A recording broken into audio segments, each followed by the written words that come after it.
ازيكم عاملين ايه؟ يا رب تكونوا كلكم بخير. فكرت كده في فكرة وقلت تعالوا نعمل سلسلة من الوصفات الشتوية اللي تدفي في الشتاء. عملنا مع بعض قبل كده العدس الأصفر وعملت القرنبيط، وتعالوا بقى هعمل معاكم حمص الشام زي اللي بنشتريه من بره بالظبط، وأحلى وأنضف 100 مرة.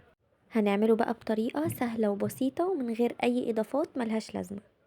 فيلا بقى شوفوا طريقتي، بس يا ريت قبل ما ابدا ما تنسوش تعملوا لي لايك وسبسكرايب وسيبوا لي كومنت حلو زيكم، ويا ريت كمان لو عملتوا شير للفيديو.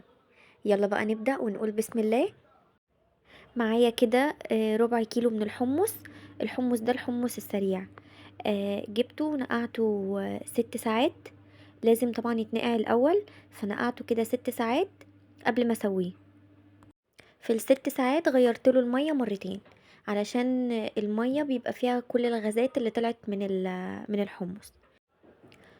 نزلت بقى بالحمص في الحلة بآخر مية حطيتها. وهنزل كمان عليه بليمونة، هعصرهم كويس وهحط نص الليمونة في الحلة معاهم. الليمون هيخلي الحمص ما يسودش.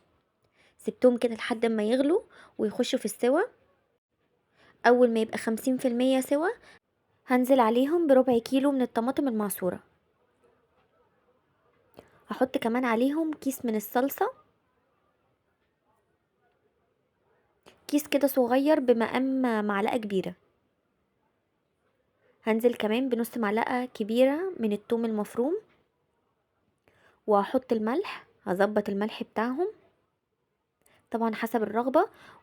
وفي الاخر لو حسيت الحمص محتاج بزود ملح تاني في الكوبايات. نزلت كمان بربع معلقة من الكمون، مش هنكتر كمون قوي عشان الكمون ما يمررش. برضو لو احتاج في الكوبايات كمون او اي اضافات بنحط في الكوباية لما نيجي نشرب. سبتهم كده بقى لحد ما غلي والحمص استوى، وهو مش بياخد اي وقت لان احنا بنبقى نقعينه، ففترة النقع دي بتسرع التسوية. بس كده يبقى خلصنا بقى. نيجي بقى نحط في الكوبايات. عايزين تعصروا ليمون، انا زودت طبعا كمون وشطة، طبعا لازم شطة. وبس كده يبقى عملنا حمص الشام على اصوله، من غير بقى البصل اللي بشوف ناس بتحط بصل. مع احترامي لكل الناس، بشوف ناس بتحط بصل وحاجات غريبة كده. هو مش مستاهل كل ده. طريقته بسيطة جدا وسهلة وطعمه تحفة. فجربوه بقى بطريقتي البسيطة وقولوا لي رأيكم، ولو عجبتكم ما تنسوش تعملوا لي لايك وسبسكرايب. استنوني ان شاء الله في وصفات كتير، وهنعمل زي ما قلنا مع بعض سلسلة من الأكلات الشتوية الاقتصادية. فاستنوني ان شاء الله. وبس كده، اشوفكم على خير. باي.